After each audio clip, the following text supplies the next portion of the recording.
Okay, where are we? Okay, today the plan. Hey, where's my screen? My screen's not here. Got a missing screen situation here. Hold on. So we're not working. Well, we are kind of doing bindings, I guess. Still, we are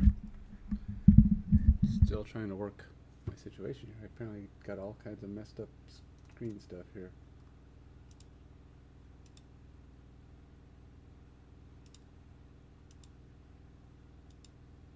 There we go. Alrighty, let's see. What do we got? Oops, wrong one. Again, let's do this. Right click, go to programming. And at some point it'll open up.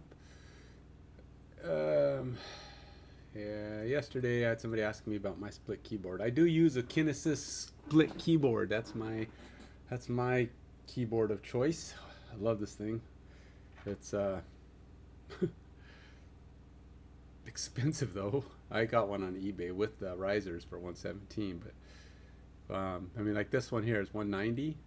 This one don't even have the risers, and it's a renewed one. So that gives you an idea how expensive they are. But I found one on eBay. I don't even remember if it was used. It's like somebody got it, didn't decided not to use it or something, but maybe it was. I don't remember. But either way, it was still in the box. It had all of its parts and stuff with it, and works great.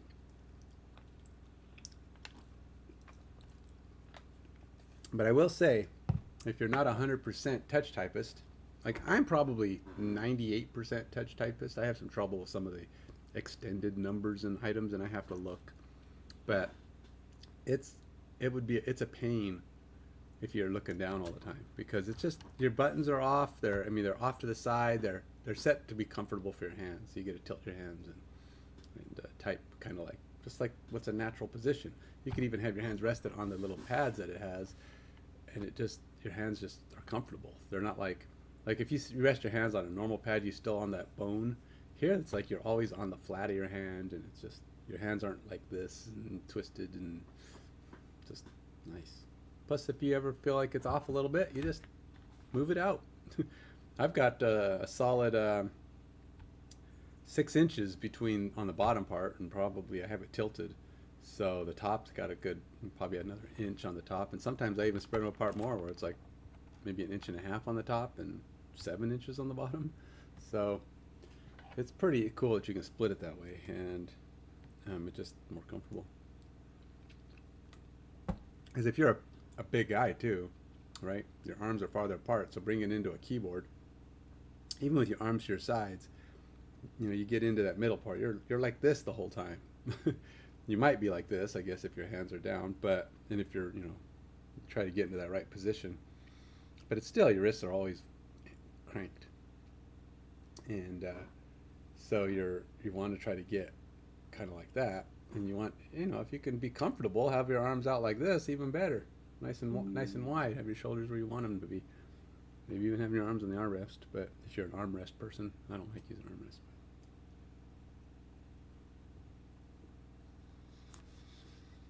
All right, let's do this. Class time.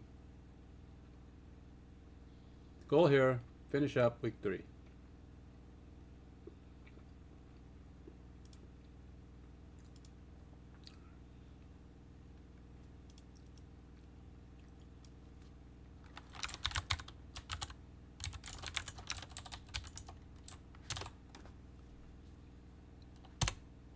Now, I think this is like a 12-week course, so I've done what?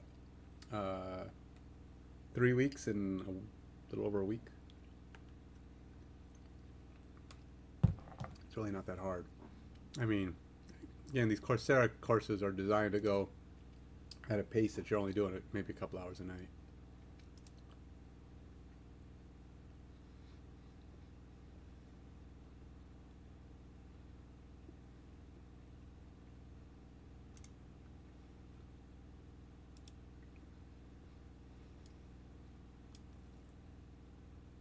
Wait, wrong thing. What's my course?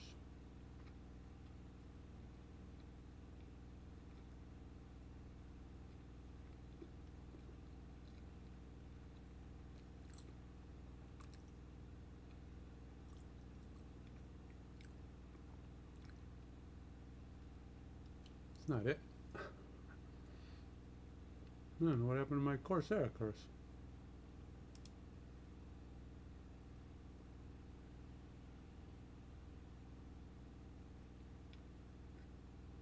Hmm.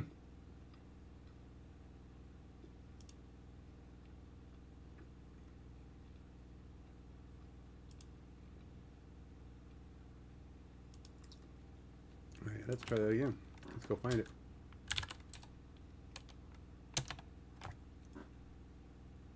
I don't know how I lost my.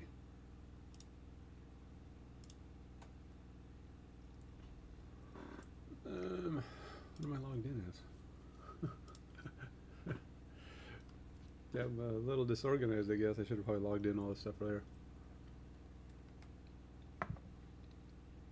That's not it.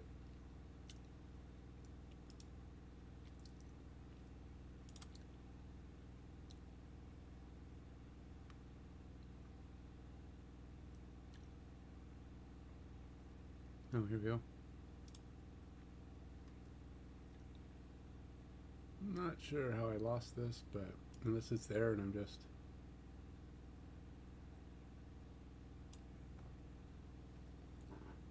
So we are on module 3 out of 7. There's 7 modules in this course, and I'm on 3.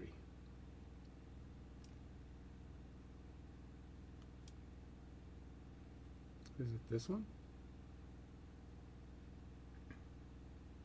Nope, that's my Python class I already finished. Alright, let's try this again. I'm going to open it in a new window though, because I don't want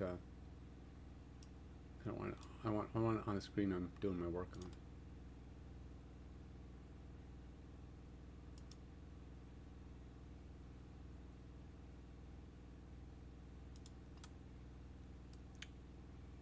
I'll pull it over here.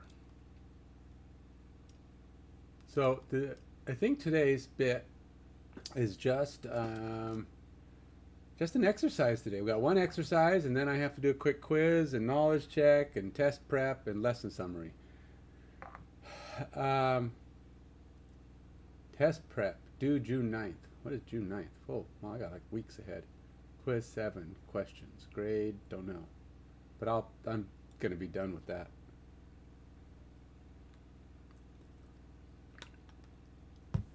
I'm gonna hopefully finish that today. All right, so let's go. This is the that thing I have to do. Final assignment. Let's put it over here. Actually, you know what? I'm gonna close this,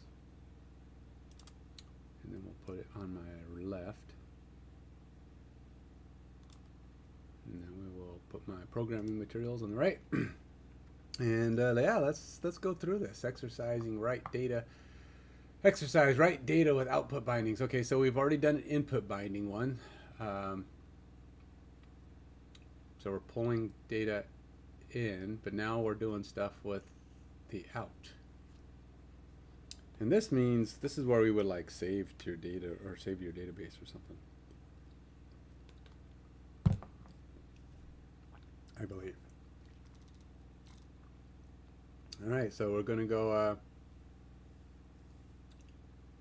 create an HTTP trigger function, or as she says it, HTTP.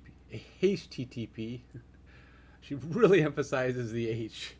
She puts a sh on there and a. I mean, she really emphasizes the H on the course. So she's doing her lecturing. I'm like, wow. HTTP. I don't know if that's an accent thing or just a individual thing. She does kind of have an accent, but I can't quite place it. Okay. In the Azure portal, go to the function app.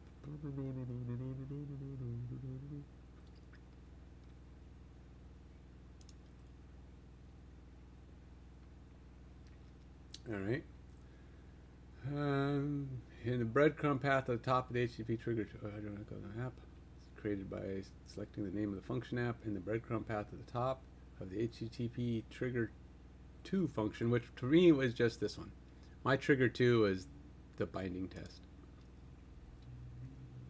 In the functions tab on the overview page, you should have HTTP trigger function that you created. Select create on the functions tab. Oh, I thought it said, all right, wait a minute. In the Azure portal, go to the function app that you created by selecting the name of the function app in the breadcrumb path at the top of the HTTP trigger function. Oh, I think this is like if you're just continuing from the last thing, so they're trying to get you to back up. In the functions tab on the overview page, you should have HTTP trigger functions that you created. Select create function, which is here. Under the select HTTP trigger again.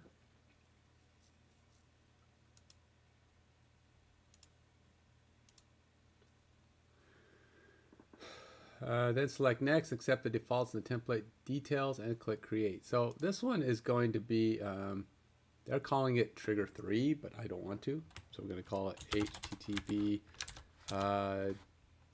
DB trigger 1.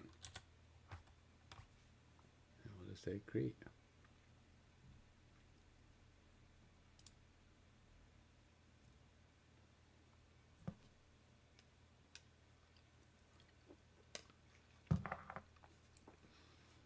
Alrighty.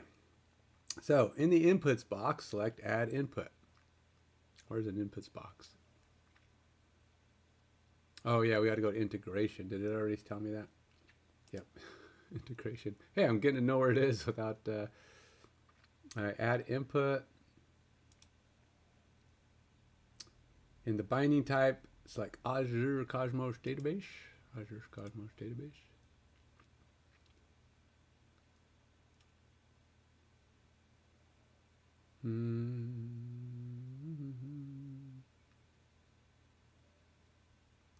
The Cosmos DB account connection settings should be populated with the connection you created in the previous exercise. Is it? I don't think it is.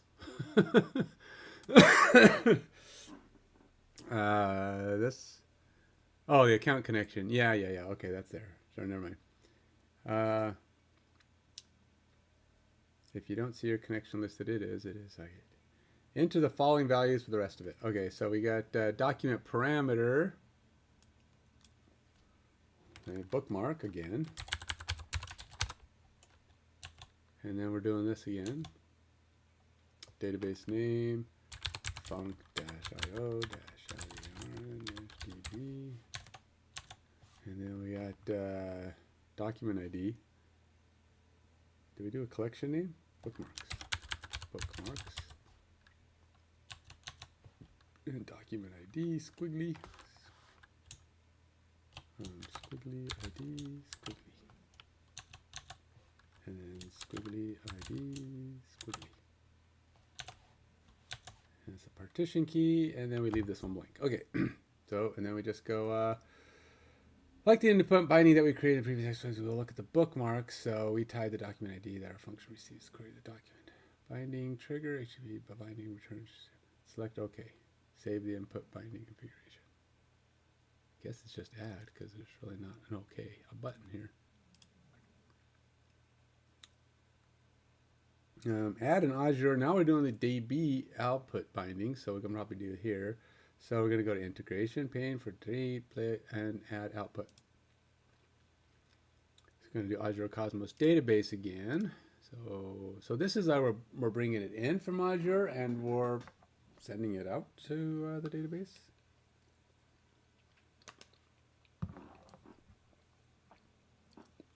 Same thing. This time it's new bookmark. New bookmark. Database name.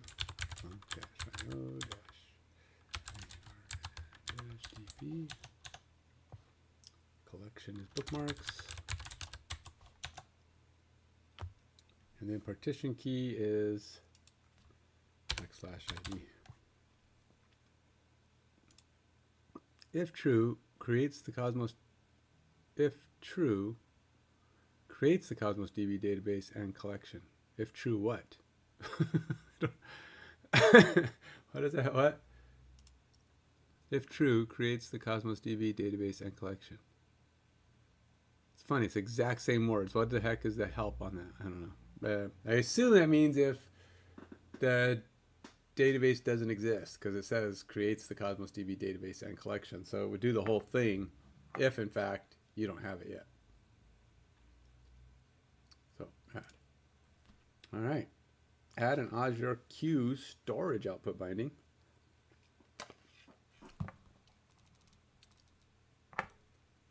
So I do another output binding. Add Q storage is a service for storing messages that can be accessed from anywhere in the world. The size of a single message can be as much as 64 kilobytes, and a queue can contain millions of messages, up to the total capacity of the storage account in which it's defined. The following diagram shows at a high level how a queue is used in our scenario. So basically it's going to send us a message. In this example, you see that the function named add bookmark adds messages to a queue, and another named gen QR code pops messages from the same queue and processes the request. Because we write or push messages to the queue from add bookmark, we add a new output binding to your solution. Let's create the binding through the portal. On the integration tab, pane for your function. In the outputs box, select add output. Okay, let's do another output. Okay, so this is where we add a message. We're going to we created the output binding for the database. Now we're going to do another one that actually adds this message. So we're going to Azure Q storage.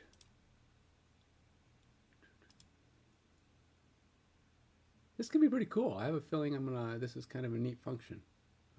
We'll have to see. I mean, as you just see things happening and things working, you start getting a little sense of, ooh, I can see this in my mind. I want to do this. I want to go somewhere and make it happen, like on my website. That's one of the nice things, is having a website or having a tool that I can actually practice this stuff without actually having a job that makes me practice this stuff. Because what happens is then you're looking for a job that does this specific thing, and if they don't, you don't get to do it. And then you don't get to do it, you don't get to remember it.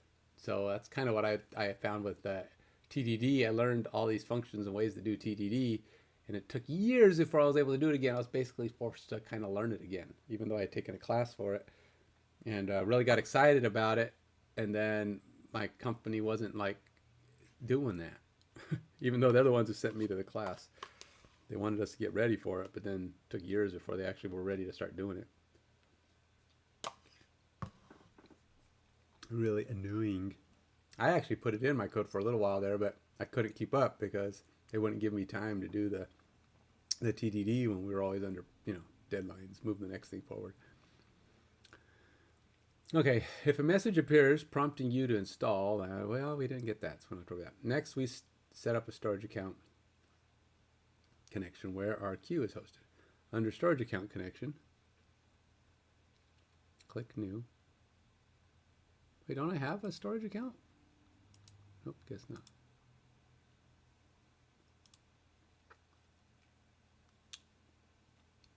At the beginning of the module, when you created your function app, a storage account was also created for you. Select it from the drop-down list and then select OK.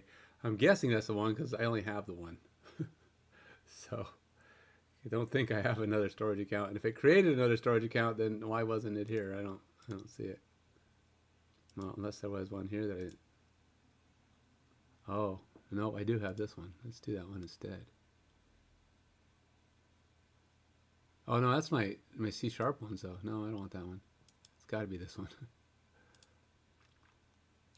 All right, message parameter, name.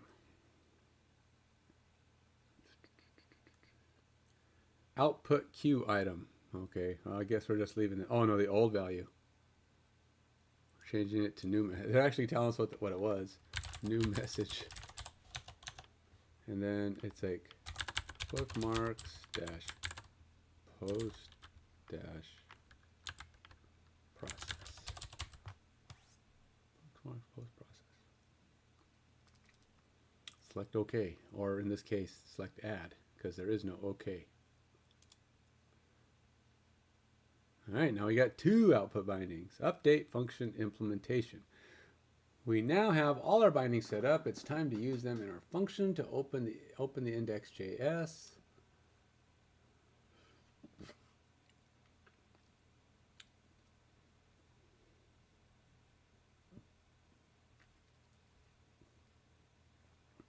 In the menu under developer, select code test, replace all the code in index.js with this and click save. All right. We'll click save. And we'll take a look at this code. Let's break down. Oh, this is doing just that. That's going to break down the code.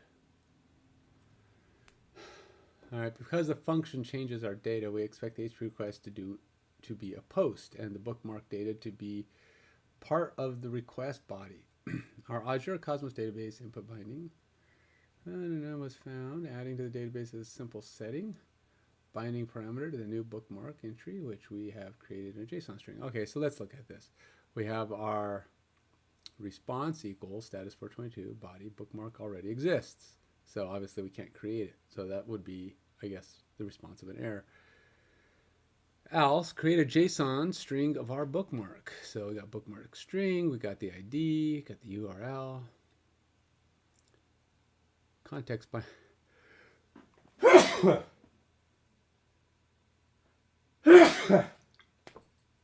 distractions. It's we're basically just at that point where we're going to test it out now. Now reviewing the code.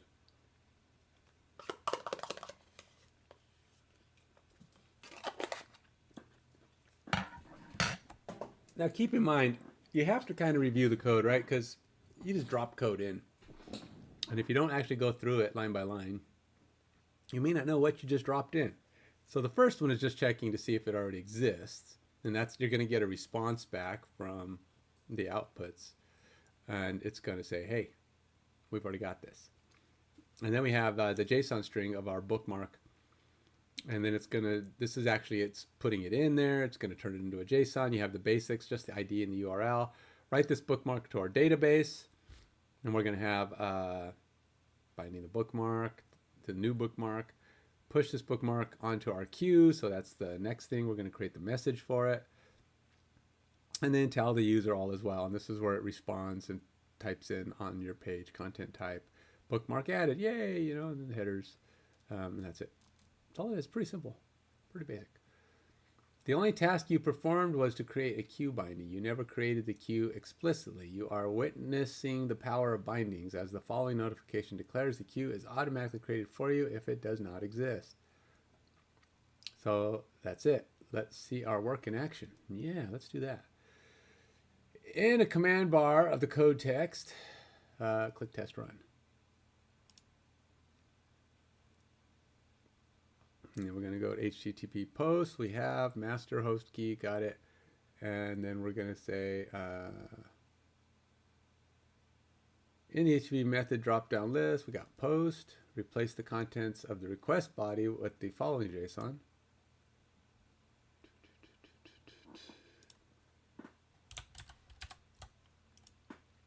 And then select run. Drop-down list. Should I run? Okay, run. Didn't ask me for query parameters or anything, which is weird. Oh, it's showing me that it's going to error. It's going to be client error and bookmark already exists.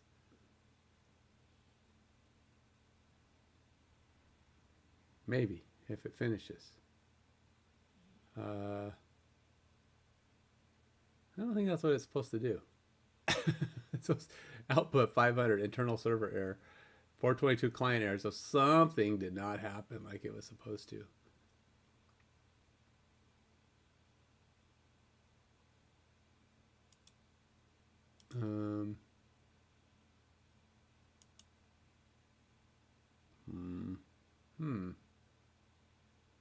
Well, we know it isn't because I did this integration.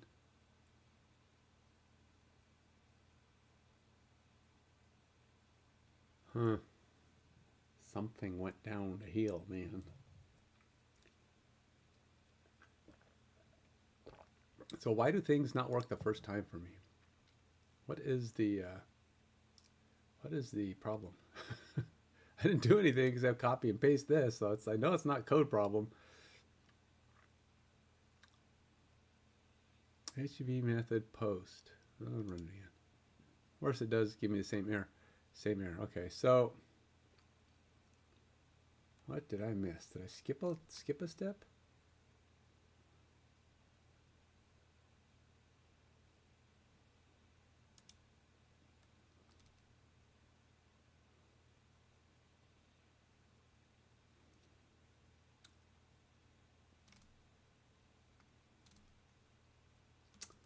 Wow. Guess I have to kind of step back. Let's go look at my integration. Maybe I missed something in the integration part. All right, let's go look at, let's back up. Let's go to the update function implementation. Fix this, the queue storage. No, I don't think the queue storage is a problem. Let's go look at the Cosmos DB output binding. What did I miss here? AZ204 Cosmos DB. You know, let's go back here and make sure I'm looking at the right storage.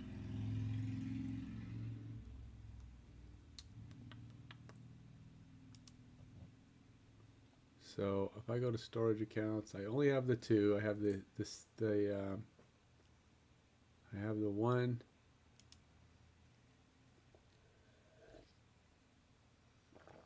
I have my C# one. And I have my AMG Storage East, which is the one that I'm using.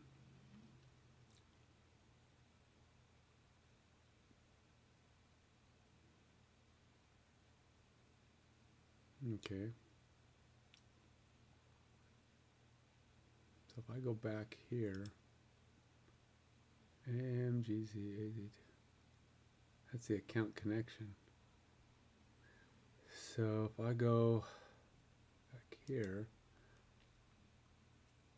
pretty sure that this is on there, but let's see if I go to AMG Storage East. Does it show me the databases that are on it? I don't know if there's a way to see what items are on this storage. Containers.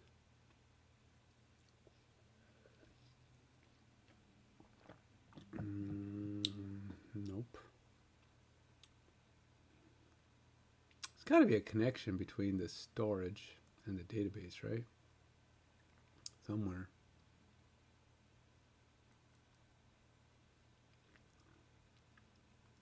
What is this? Open and Explorer. What does that do?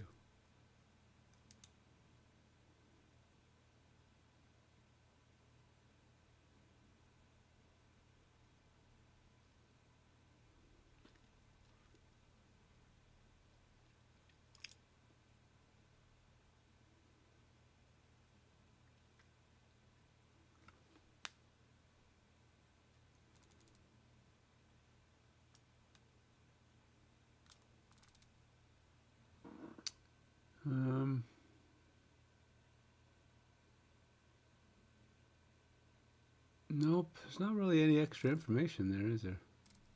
Actually, this looks like the same thing. Huh. Alright, well, I didn't do anything. All I did was take this and put it somewhere else.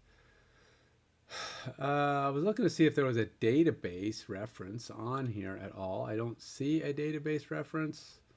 I would think that because you're actually setting up a item that's connecting to the database. You've got your new bookmark, Azure Cosmos Database, Cosmos Database Account Connection, IMG AZ204 Cosmos DB. All right, well, let's go to the Cosmos DB. Go back to my all resources.